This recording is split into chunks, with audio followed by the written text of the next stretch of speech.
ఓం శ్రీ పరమాత్మనే నమః. అందరికీ నమస్కారం. ఈ రోజు శ్రీమద్ భగవద్గీతలోని చతుర్థోధ్యాయమైన జ్ఞాన కర్మ సన్యాస యోగములోని 4వ శ్లోకము.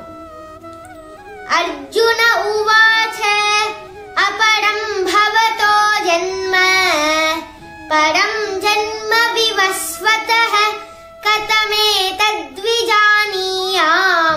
త్వమాదౌ ప్రోక్తవానితి.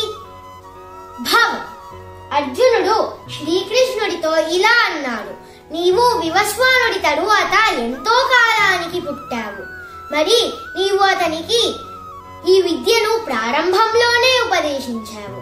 అంటే నేను దాన్ని ఎలా అర్థం చేసుకోవాలి? 5వ శ్లోకము.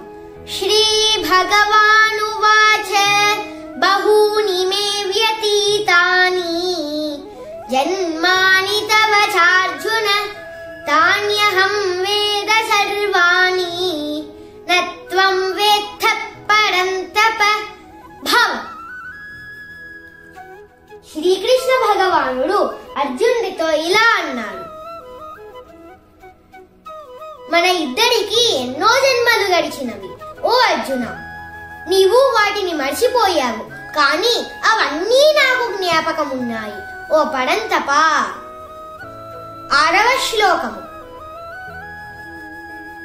అజోపి సన్నవ్యయాత్మ భూతానామీశ్వరోపి సన్ ప్రకృతిం స్వామధిష్ఠాయ సంభవామ్యాత్మ మాయయా. భవ